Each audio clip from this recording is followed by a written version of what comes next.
Bienvenidos nuevamente a este curso de Jesús de Nazaret, su vida, a partir de los 4 evangelios. Estamos por iniciar nuestra sexta sesión, que lleva el título de la proclamación del reino de Dios. Esta proclamación del reino de Dios va a constar de 2 momentos. Un breve panorama sobre los primeros días del ministerio público de Jesús, para pasar después ya a la predicación propia del Señor, que es la proclamación del reino, con 4 elementos que estudiaremos con oportunidad. Pasamos entonces a nuestro primer tema. Habíamos dejado a Jesús en la región del desierto de Judea, cuando había sido bautizado por Juan y donde estuvo Jesús en un retiro, en un encuentro con su Padre para discernir cómo quería que realizara su misión. Los evangelios nos dan muy breves relatos sobre lo que sucedió en estos días. Podemos tomar el evangelio de San Juan en el capítulo 3, por favor. Juan 3, versículo 22. Y nos dice el evangelista Juan: después de esto, es decir, después del bautismo, se fue Jesús con sus discípulos al país de Judea. Ahí se estaba con ellos y bautizaba. Jesús estuvo en esta región. En el versículo 23 desplaza a Juan Bautista a esta región que tenemos aquí arriba, en la zona más al norte de Jerusalén, que dice, versículo 23, Juan también estaba bautizando en Ainón, cerca de Salim, porque había ahí mucha agua, y la gente acudía y se bautizaba. Este ministerio de bautizar de Jesús, nos decía el Padre que él piensa que duró muy poco tiempo, pero si llegó a impartir algún bautismo, Jesús probablemente era en la misma línea del bautismo de Juan. Todavía hay que recordar eso, muy importante. Todavía está apenas empezando el ministerio público de Jesús. El Señor todavía no ha revelado la persona del Espíritu Santo. El Señor no ha muerto y resucitado, ni ha enviado el Espíritu Santo. Por lo tanto, parece ser que por un tiempo Jesús continuó como con el mismo oficio de Juan, como si hubiera sido un discípulo de Juan. Y luego el Evangelio de Marcos nos da la siguiente noticia. En el capítulo 1, en el versículo 14. Si ustedes ven su Evangelio de San Marcos, empieza con la predicación de Juan Bautista, luego narró el bautismo de Jesús, las tentaciones en el desierto, y en el versículo 14 nos dice Juan, después que Juan fuese entregado, marchó Jesús a Galilea. Entonces, del desierto de Judea, Jesús se va a trasladar a la zona más norte de Tierra Santa, que es la zona de Galilea. Pensamos que él regresó a Nazaret, como lo cuenta San Lucas en su Evangelio, y más adelante va a dejar Nazaret y se va a trasladar a la ciudad de Cafarnaúm, que estaba en la ribera del mar de Galilea. Voy a leer el Evangelio de Mateo ahora, en el capítulo 4. Mateo 4, versículo 13. Desde el versículo 12. Cuando oyó que Juan había sido entregado, se retiró a Galilea, pero dejó Nazaret y se fue a residir a Cafarnaúm junto al mar. Esta es la zona de Cafarnaúm junto al mar. Cafarnaúm era una ciudad comercial muy importante a orillas del mar de Galilea. Y Jesús se va a establecer ahí. Pero Mateo agrega una palabra. Recuerden que Mateo utiliza este género literario llamado Midrash, que gusta de interpretar los acontecimientos de la vida de Jesús a la luz de textos de las Escrituras, porque así muestra a su auditorio de origen judío cristiano que todo entraba en el plan de Dios. Y va a acudir a un texto del profeta Isaías 8:23 al 9:1. Voy a leer primero el Evangelio de Mateo, capítulo 4, versículos 13 al 16, y después vamos a ir a ver el texto de Isaías para ver cuál es el cumplimiento que San Mateo encuentra ahí. Mateo 4, 13. Pero dejó Nazaret y se fue a residir a Cafarnaúm junto al mar, en el territorio de Zabulón y Neftalí, para que se cumpliera lo dicho por el profeta Isaías. Tierra de Zabulón y tierra de Neftalí, camino del mar, allende el Jordán, Galilea de los paganos. El pueblo que habitaba en tinieblas ha visto una gran luz. A los que habitaban en paraje de sombras de muerte, una luz les ha amanecido. ¿Qué decía el profeta Isaías? ¿Por qué San Mateo toma al profeta Isaías? Para eso tenemos que ir a Isaías, capítulo 8, versículo 23 en adelante. Isaías 8, 23. Es un momento oscuro en la historia del reino de Judá y el profeta Isaías sueña con que esa región ocupada antes por las tribus de Zabulón y de Neftalí vean tiempos mejores. Y lo escribe así. En otro tiempo ultrajó a los países de Zabulón y de Neftalí. Al final honrará el camino del mar, cuando se cruce el Jordán, el distrito de los gentiles. El pueblo que andaba a obscuras percibió una luz cegadora. A los que vivían en tierras de sombras, una luz brillante los cubrió. Acrecentaste el regocijo, multiplicaste la alegría, alegría por tu presencia. Y en el versículo 3 dice, porque el yugo que les pesaba y la coyunda de su hombro has roto como el día de Madián. Es decir, el profeta Isaías soñaba para el territorio ocupado en un tiempo por las tribus de Zabulón y de Neftalí, que ahora es la zona en la que va a vivir Jesús, soñaba para esta región tiempos mejores. Y esos tiempos mejores serían tiempos alegres, tiempos de luz. San Mateo, sabiendo ya que Jesús es la luz del mundo, nota cómo coincide esta venida de Jesús a residir en esta zona que antes era de Zabulón y Neftalí, como Jesús, luz del mundo, que viene a iluminar y llenar de alegría a Jesús. Y pasamos adelante y vamos a leer en el Evangelio de Marcos cuál fue el tema de la predicación de Jesús. Y esto es muy importante porque es una catequesis o una enseñanza que el Padre Carrillo nos enseñaba, que se retomó a partir del Concilio Vaticano II, como que se había dejado un poco de lado y se recuperó gracias al Concilio Vaticano II. La predicación de Jesús la leemos entonces en Marcos 1, retomo el versículo 14 y leo el 15. Después de que Juan fuese entregado, marchó Jesús a Galilea y proclamaba, verbo importante, proclamaba, la buena nueva de Dios. Jesús proclamaba, llamaba la atención, lanzaba un grito, y ese grito era: traigo una buena noticia de parte de Dios. Y esta buena noticia de parte de Dios consta de 4 elementos. Es bueno ir en la mente haciendo esta separación. Vamos a separar estos 4 elementos. Primero, el tiempo se ha cumplido. Segundo, el reino de Dios ha llegado. Tercero, ante esa llegada del reino de Dios, conviértanse y crean en la buena nueva que yo les vengo a anunciar. Entonces, la primera parte de la proclamación de Jesús, los primeros 2 elementos, se refieren a Dios y su plan de salvación. El tiempo se ha cumplido, el reino de Dios está cerca. Disculpen. Es parte de, decía una señora, de la humanidad de los que damos la clase, estos pequeños errores. Bueno, la predicación de Jesús en 4 partes, 2 que se refieren primero a Dios y su plan de salvación, y 2 que se refieren a qué debe de hacer el hombre ante esa buena nueva. Cuando escuchas esta noticia, el tiempo se ha cumplido. Dios que quiere reinar está cerca. ¿Qué debes hacer? Dice Jesús. Primero, conviértete. Segundo, cree en esa buena nueva. Y entonces es indispensable que analicemos cada uno de estos elementos para que entendamos en la mente de Jesús y en la escucha de los que estaban a su alrededor qué significaba cada uno de esos elementos.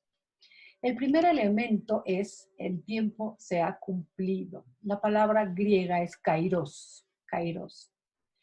¿A qué se refiere ese kairos? En el Antiguo Testamento, el pueblo judío, que siempre fue muy oprimido, conquistado por persas, babilonios, asirios, griegos, romanos, ansiaba siempre con que llegara un tiempo de liberación.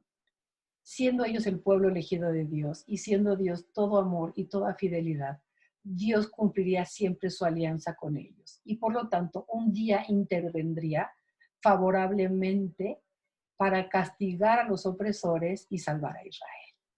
Entonces, en el Antiguo Testamento a este día se le conocía como el día de Yahvé, un tiempo que traería mucha desgracia a los enemigos de Dios, pero que Israel, por ser el pueblo elegido, gozaría de tiempos mejores. Es importante leer el profeta Amós para entender la noción del concepto del día de Yahvé.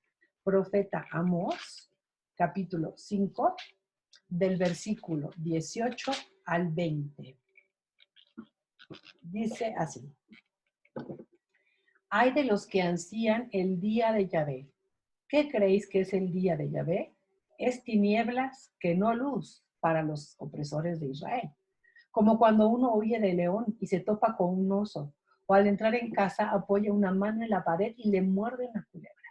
El día de Yahvé será tinieblas, lóbrego, sin luz ni claridad.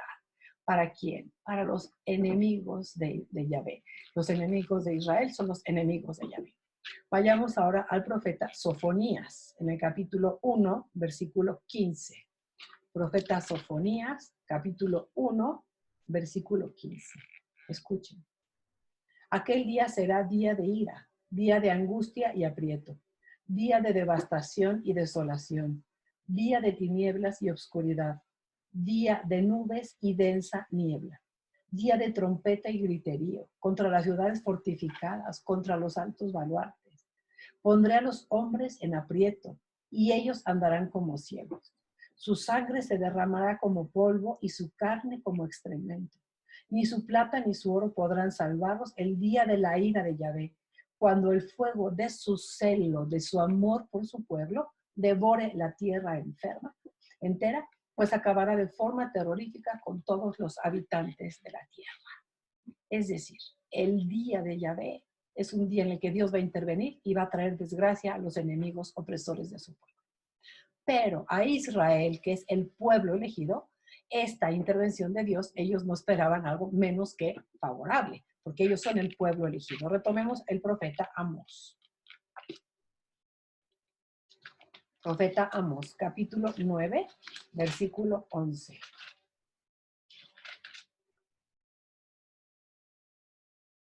Dice el Señor: aquel día levantaré la cabaña ruinosa de David, repararé sus brechas, restauraré sus ruinas, la reconstruiré para que quede como en los días de antaño. La cabaña de David es la monarquía davídica que reinaba en Jerusalén, para que lleguen a poseer lo que queda de Edom, un pueblo enemigo, y todas las naciones sobre las que se invocó mi nombre, palabra de Yahvé, el que hace todo esto.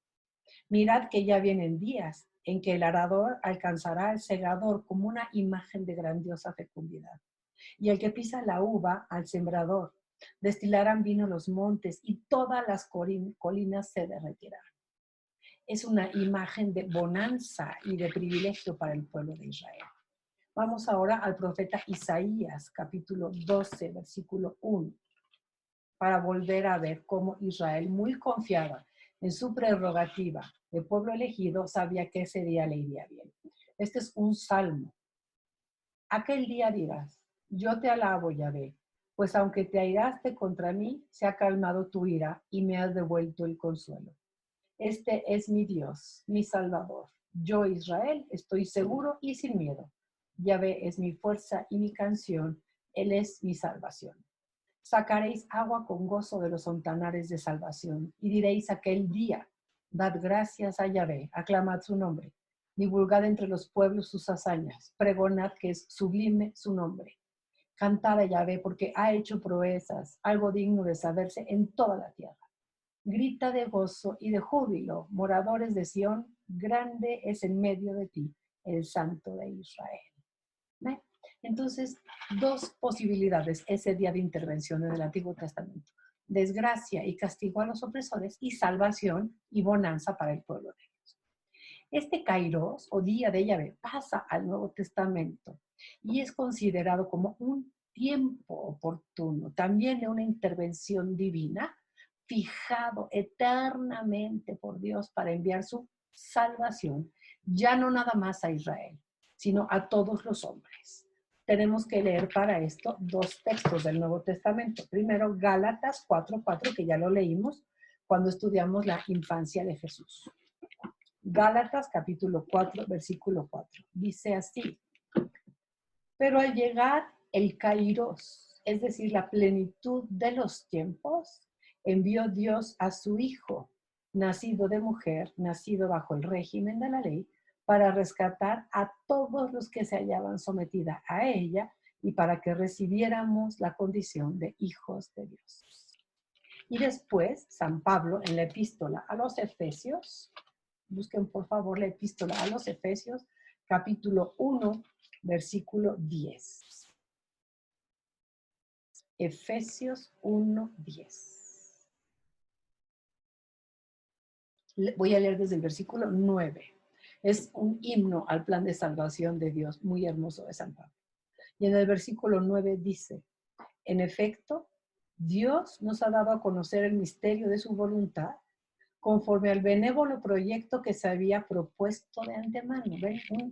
Algo había ya en la eternidad pensado por Dios, con el fin de realizarlo y esta es la palabra que nos interesa, en la plenitud de los tiempos. Ese momento fijado por Dios para llevar su salvación al mundo. Entonces, este tiempo se ha cumplido en labios de Jesús, quiere decir, ha llegado ese momento particular, ese momento lleno de significado en el que Dios intervendrá enviando su salvación. Ese es el tiempo se ha cumplido. El segundo elemento es un elemento que nos va a llevar un poquito más de tiempo, porque es comprender la noción de el reino de Dios en el Antiguo Testamento. El reino de Dios está cerca. ¿Qué esperaba el judaísmo de tiempos de Jesús? La llegada del Mesías que establecería el reinado de Dios en el mundo y con eso empezarían los últimos tiempos y así sería hasta el fin. Dios reinando en medio de su pueblo, todas las naciones a su servicio y así sería hasta el fin. Pero esta noción del reino de Dios es un poquito desconocida para nosotros y es bueno ir como viendo en la escritura cómo fue progresando esta noción, qué significaba para la gente que escuchaba a Jesús oír esta palabra. El reino de Dios está cerca. Vamos a ir viendo cómo progresivamente, una de las cualidades de la Sagrada Escritura es que es progresiva. Dios, que es tan buen pedagogo, va dando la revelación poco a poco, conforme el hombre va avanzando en su historia, conforme el hombre va siendo capaz de comprender con su reflexión. Y entonces vamos a tener primero textos en los que leemos que Dios es el rey de Israel, en un primer momento. Para Israel, Dios era su rey. Vamos a leer Éxodo 15, 8. Éxodo 15, 8. Cuando han pasado el mar y el Señor se ha mostrado fuerte y poderoso para abrir el mar y que pudiera pasar a su pueblo, Moisés eleva un canto y una acción de gracias. Y en el capítulo 15, en el versículo 8, dice así. Al soplo de tu ira se aglomeraron las aguas, se irguieron las olas como un dique, los abismos se helaron en el fondo del mar. Y en el versículo 7 anterior decía, tu inmensa grandeza derriba al adversario, arde tu furor y los devora como paja. Vamos ahora al Isaías 41, 21. Isaías 41, 21. Estamos buscando textos en los que Dios sea nada más favorable a Israel, rey protector de Israel, incluso nombrado como rey. Isaías 41, 21. Dice así, presentad vuestra causa, dice Yahvé, allegad vuestras pruebas, dice el rey de Jacob. Yahvé es el rey de Jacob, que es lo mismo que decir el rey de Israel. Y más adelante, en el capítulo 44, en el versículo 6, dice claramente, esto dice Yahvé, el rey de Israel, su redentor, Yahvé Sebaot. Yo soy el primero y el último, fuera de mí no hay ningún Dios. Fíjense cómo en este mismo primer apartado hay una progresión. Aquí es Dios el que cuida y protege a su pueblo. Aquí se empieza a identificar con el rey de Israel. Y aquí el único Dios que existe es el rey de Israel. Entonces, este Dios, rey de Israel, más adelante empieza a ser comprendido como rey de todos los pueblos. Tenemos que acudir a unos salmos para eso. Vamos primero al Salmo 21. Salmo 21, versículo 8. Dice así. Voy a leer desde el versículo 2, 21:2. Yahvé, el rey celebra tu fuerza, le colma de alegría tu victoria. Le has concedido el deseo de su corazón, no has rechazado el anhelo de sus labios. Versículo 8.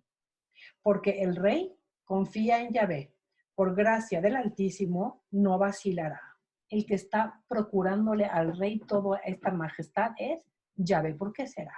Vamos al capítulo 20, al Salmo 22, versículo 28. Dice así. Se acordarán, volverán a Yahvé todos los confines de la tierra, todos los confines de la tierra. Nos está hablando de Rey de todos los pueblos, escuchen. Se postrarán en su presencia todas las familias de los pueblos, porque de Yahvé es el reino, es Él quien gobierna a los pueblos. Y el Salmo 96:10 nos dice así. Decid a los gentiles, los gentiles son todos los que no son judíos, es decir, todos los demás pueblos, pues les tiene una buena noticia. Decid a los gentiles, Yahvé es rey, el orbe está seguro, no vacila, él gobierna a los pueblos rectamente, no ya nada más rey de Jacob, rey de Israel, sino rey de todos los pueblos. Y un paso adelante es nombrar a Dios rey del cosmos. Si Él es el rey de todo, es el cosmos entero el que es reinado por Yahvé. Vamos al segundo libro de las Crónicas, en el capítulo 20, en el versículo 6. Segundo libro de las Crónicas, capítulo 20, versículo 6. Dice así. Dijo Yahvé, Dios de nuestros antepasados, ¿no eres tú en el cielo y no dominas tú en todos los reinos de las naciones? ¿No está en tu mano el poder y la fortaleza sin que nadie pueda resistirte? Es decir, el Señor domina en cielos y tierra. Luego podemos ver el Salmo 47, ya que estamos por ahí. Salmo 47, versículos 2 al 3. Es muy específico. Este es muy específico. Salmo 47, 2, 3.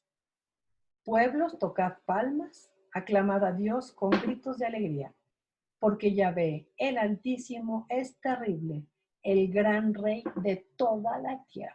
No nada más de Israel, no de todos los pueblos, sino de toda la tierra. Y finalmente, el profeta Zacarías, en el capítulo 14, en el versículo 9, dice así. Y Yahvé reinará en toda la tierra, no en todas las naciones, en toda la tierra.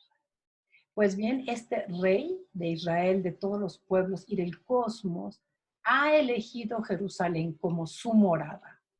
Es un texto importantísimo. Salmo 76, por favor. Salmo 76, versículo 2. Dice así. Dios es conocido en Judá, grande es su fama en Israel. Su tienda, es decir, su morada, su habitación, está en Salem, que es un nombre abreviado para Jerusalén. Su morada en Sión. Jerusalén está sobre la colina del monte Sión. Más adelante, el Salmo 132, versículo 13, que dice así. Pues Yahvé ha escogido a Sión, la ha querido como sede para sí. Y como que Dios ha dicho, aquí está mi reposo para siempre, en él me instalaré. ¿Por qué? Y responde el Señor, porque yo así lo quiero. Entonces vean, este gran Dios, Rey de todas las naciones y del cosmos, eligió Jerusalén como su morada santa. Nos ayuda a comprender la importancia de Jerusalén. Ahora bien, como Dios está en el cielo, en el Antiguo Testamento Dios está en el cielo y no va a venir físicamente a reinar en la tierra, sería un atrevimiento para el Antiguo Testamento decir eso. Entonces nos revela la Escritura que Dios va a reinar, pero a través de un representante suyo. Él es el rey, pero como un príncipe que pastoreará en su nombre a su pueblo. Y segundo, un reino que será entregado a través del Mesías a los santos del Altísimo, es decir, al pueblo judío. Vamos al profeta Ezequiel en el capítulo 34 para leer cómo Dios, que es el rey, va a nombrar al Mesías como el príncipe que administre su reino. Ezequiel 34, versículo, voy a leer desde el 23. Es un capítulo en el que el profeta dice Ezequiel ha estado hablando de los malos pastores, es decir, los malos reyes que han descuidado el rebaño que Dios les encargó. Y entonces dice Dios, no más, yo soy el rey de Israel y voy a reinar a través de mi príncipe, un heredero de David. Y dice así, versículo 23. Yo suscitaré un solo pastor que las guíe y las apaciente. 2 puntos. Mi siervo David. David ya se había muerto, pero mi siervo David es un descendiente regio, un descendiente del rey David. Él las apacentará y será su pastor.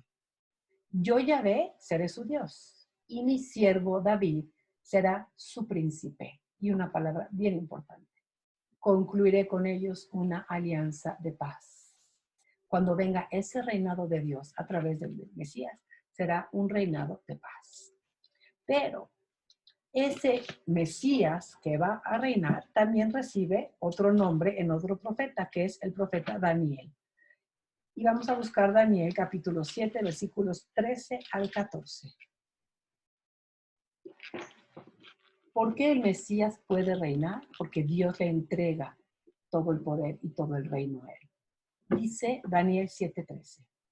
Yo seguía mirando y en la visión nocturna vi venir sobre las nubes del cielo un como hijo de hombre, un personaje celeste misterioso, que se dirigió hacia el anciano que había sido sentado en su trono, ese es Dios, y fue presentado ante él. ¿Y qué le dio Dios? Poder, honor y reino, y todos los pueblos, naciones y lenguas le servían. Su poder es eterno y nunca pasará, y su reino no será destruido jamás. Saltamos al versículo 20 y dice, no, 20 no, versículo 22. Hasta que vino el anciano para hacer justicia a los santos del Altísimo, y llegó el momento en que los santos son los que pertenecen a Yahvé, 3 veces santo, recibieron el reino. Y en el versículo 27, y la soberanía, el poder y la grandeza de todos los reinos del mundo serán entregados al pueblo de los santos del Altísimo. Su reino es un reino eterno y todos los poderes le servirán y le obedecerán. Todo esto hay en la mente de Jesús y en la mente de los apóstoles cuando está predicando el reino de Dios está cerca. Y este tema del reino de Dios es un tema que resonaba de una manera en los apóstoles y en los que lo escuchaban, y nosotros la comprendemos en otra. Pero en este auditorio que Jesús tenía delante de él, ¿cómo sonaba? El reino de Dios está cerca. ¿Qué pensarían ellos? ¿Vino Jesús a liberarnos del pecado y en un reinado humilde? ¿O pensaban que era el Mesías, el gran profeta, el rey que venía a restaurar a Israel? Vamos a leer Juan 6:15 para ver qué pensaba la gente en tiempos de Jesús. Capítulo 6 del Evangelio de San Juan, versículo 15. Es después de la multiplicación de los panes. La gente queda muy impresionada y dice, sabiendo Jesús que intentaban venir a tomarle por la fuerza para hacerle rey, huyó de nuevo al monte solo. Es decir, Jesús no quiere que lo hagan rey famoso, rey glorioso, rey poderoso que hace milagros. Pero eso está en la mente de la gente, por eso lo quieren hacer rey. Después, en el capítulo 1 de Hechos de los Apóstoles, el día de la Ascensión, capítulo 1, versículo 6, Jesús les había dicho, no se vayan, aguarden en Jerusalén la promesa del Padre que oyeron de mí. Y como si los apóstoles nunca hubieran oído la promesa que Dios dijo, en el versículo 6 dice, ellos en cambio, estando reunidos, preguntaron a Jesús, Señor, ¿va a ser ahora cuando restablezcas el reino de Israel? ¿Qué esperaban los apóstoles que hiciera el Mesías Jesús? Que restaurara el reino de Israel. Y Lucas 24, 21 nos da el último texto que nos enseña cómo resonaban esas palabras de Jesús en sus oyentes.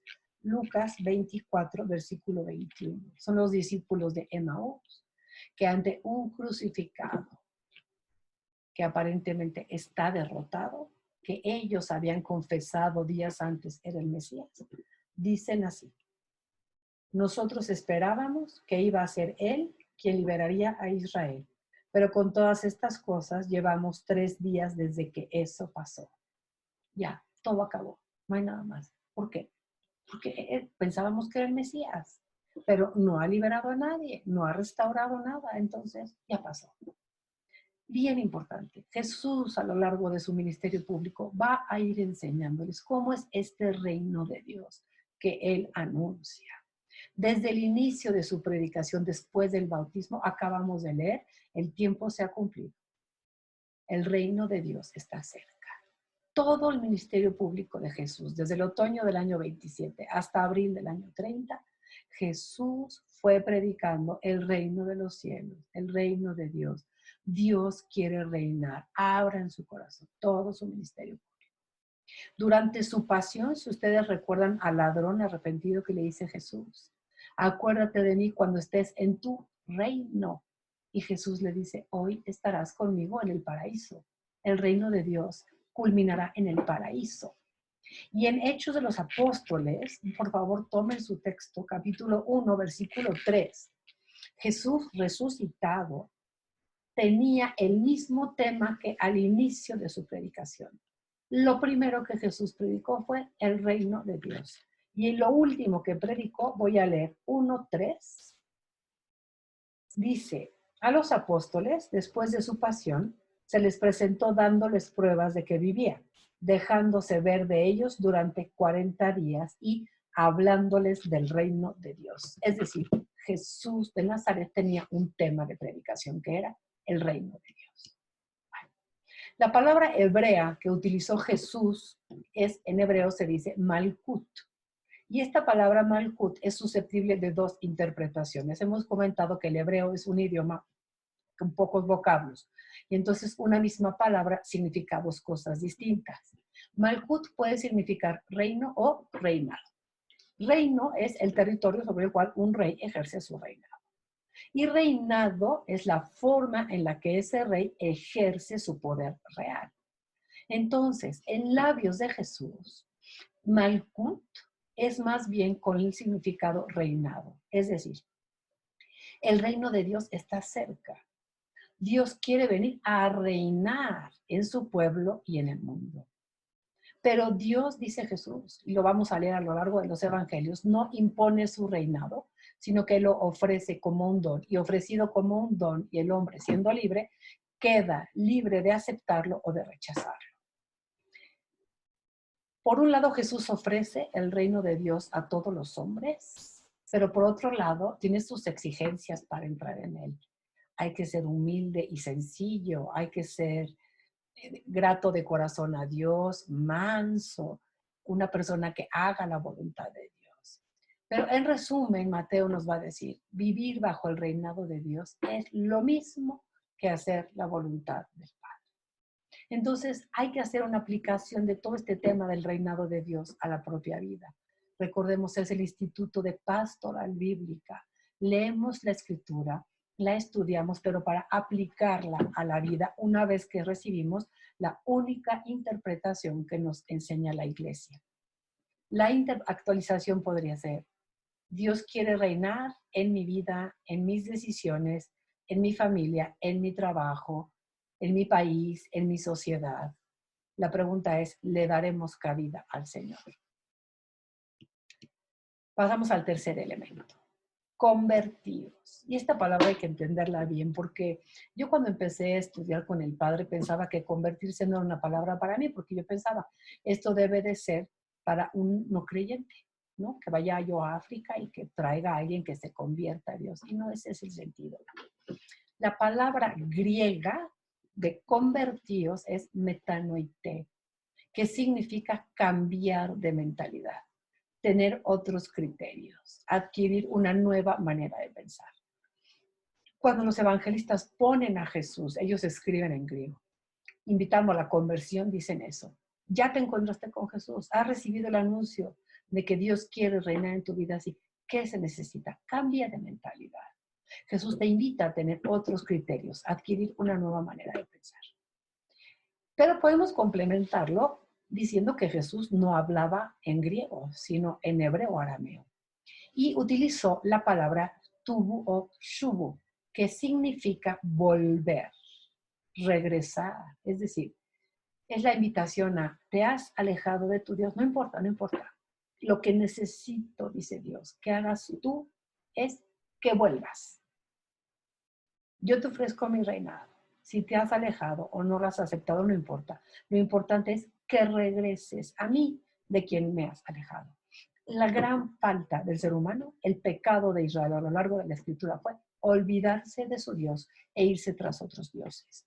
El profeta Oseas, por ejemplo, tiene una esposa que simboliza a Israel y él es el esposo que simboliza a Dios. Y habla de cómo ella se aleja y se va tras sus amantes, es decir, deja a su marido, a su Dios, tratándose de Israel, y se va tras otros dioses. Y Dios llama a su pueblo a convertirse. ¿Y qué es la conversión? La conversión no es dejar de ser pagano para ser religioso. No es dejar de ser musulmán para ser católico. Es dejar lo malo, dejarlo y hacer lo bueno. No importa qué tan malo sea, Dios puede purificarnos de todo. Ese texto vamos a leerlos porque vale mucho la pena. Isaías, capítulo 1, versículo 16 a 18. Dice Isaías 16. Lavaos, purificaos, apartad vuestras fechorías de mi vista, desistid de hacer el mal y aprended a hacer el bien. Buscad lo que es justo, reconoced los derechos del oprimido, haced justicia al huérfano y abogad por la viuda. Vamos a discutir esto, dice Yahvé. Aunque fuesen vuestros pecados rojos como la grana, como nieve blanquearán, y así rojeasen como el carmesí, como la lana quedará. Es decir, deja lo malo y ponte a hacer lo bueno. Acércate a Dios y Dios te purificará. En Isaías 44 tenemos un texto bien bonito de cómo y de qué calidad es el amor de Dios por sus criaturas, que Él no solo dice perdona, sino disipa, destruye nuestro pecado. Isaías 44, 21. Escuchen qué bonito texto. Acuérdate de esto, Jacob, y tú, Israel, que eres mi siervo. Yo te he formado. Tú eres mi siervo. Mi siervo es un cargo de honor, no es un esclavo. Tú eres alguien de mi confianza. Israel, aunque tú te hayas ido, yo no te olvido. He disipado como niebla tus rebeldías, como un nublado tus pecados. Vuélvete a mí, pues te he rescatado. Vuélvete a mí. Ahí está la palabra que nos interesa. Y el Salmo 6, 5. El Salmo 6, 5 nos enseña que es necesario volvernos a Dios que nos salva. Si se fijan, tratamos de leer profetas de la ley, textos de los profetas, textos de los profetas, de la ley y de los salmos, porque es toda la Biblia Antiguo Testamento, toda la Biblia hebrea. El Salmo 6, versículo 5 dice así: Vuélvete, Yahvé, restablece mi vida, ponme a salvo por tu misericordia. Si yo me vuelvo al Señor, Él me pone a salvo. Ahora, quizá hemos experimentado que muchas veces en nuestra vida hemos querido volver al Señor, hemos querido cambiar de vida, hemos regresado quizá de un retiro, hemos tenido una experiencia espiritual en la que de verdad queremos de corazón volvernos a Dios. Queremos dejar atrás la vida que nos ha separado de Dios y queremos volvernos a Dios, pero no hemos podido. ¿Por qué es eso? El Padre nos decía, porque el fundamento de nuestra conversión no está en nuestras propias fuerzas. Dejados a nuestras propias fuerzas, jamás lograremos la conversión, la verdadera conversión, que dicho sea de paso, es un trabajo de todos los días. Hay que volverse al Señor todos los días, pero no confiando en mis propias fuerzas, sino en el Señor que me quiere salvar. Por eso nos invita Jeremías en el capítulo 31, con una palabra muy bonita, el profeta Jeremías, capítulo 31. Jeremías 31, versículo 18. Escuchen este texto. Bien he oído a Efraín es Israel, lamentarse. Me corregiste y corregido quedé, como un becerro sin domar. Ahora escuchen. Hazme volver y volveré. Esa debe de ser nuestra oración. Señor, yo no puedo. Pero tú que eres un Dios que salva, tú eres el Dios que me formó. Señor, hazme tú volver y yo volveré. Y dice, pues tú, Yahvé, eres mi Dios. Tú no eres hombre, tú eres Dios. Y luego de volver me arrepiento. Me doy cuenta y me golpeo el pecho. Me avergüenzo y me confundo luego. ¿Por qué tengo que aguantar el oprobio de lo que hice en mis años mozos? Y contesta el Señor. No es mi hijo querido Efraín, no es mi niño mimado. Después de tanto reprenderle, sigo recordándolo todavía, porque mis entrañas se conmueven. No ha de faltarte mi ternura, nos dice el Señor. Y la última parte del grito inaugural de Jesús es: crean en el Evangelio, crean en el Evangelio. Y esta palabra también hay que explicarla, porque una cosa es la mentalidad nuestra griega occidental, otra cosa es la mentalidad del Medio Oriente antiguo semita. Para nosotros, la fe es la aceptación intelectual de una verdad que me ha sido revelada. Eso es creer. Me preguntan, ¿crees en Dios? Sí, sí creo en Dios. Responde, esa persona tiene fe. Pero una persona del Medio Oriente antiguo no utiliza este concepto, sino que tiene un concepto de fe distinto, que sería la palabra hebrea emuná. Y este verbo hebreo, emuná, o creer, quiere decir, me he encontrado con una persona, la he conocido, vale la pena entregarle mi vida a esa persona. Pongo mi vida en sus manos, confío totalmente en ella. Es una persona que no me defraudará, me entrego a ella. He tenido un encuentro vital, un encuentro de vida que me ha hecho cambiar. Me entrego a esta persona y a su doctrina. Y queremos terminar esta pequeña presentación de la proclamación inaugural de Jesús con una palabra de San Agustín que decía a los pecadores: si ya lo has pensado, si ya lo tienes decidido, ¿para qué esperar? Hoy es el día, ahora mismo. Dejarlo para luego es exponerse a dar marcha atrás. No todos los días estás decidido. No a toda hora estás preparado para este paso. Si ahora no te animas, ¿por qué crees que lo harás algún día? ¿Qué nos dice el Señor a nosotros hoy? Arrepiéntete o conviértete. Conviértete, vuélvete a mí, confía en mí que soy un Dios de salvación y yo te salvaré. Damos gracias al Señor por esta nueva sesión. En el nombre del Padre, y del Hijo, y del Espíritu Santo. Amén. Hasta la próxima.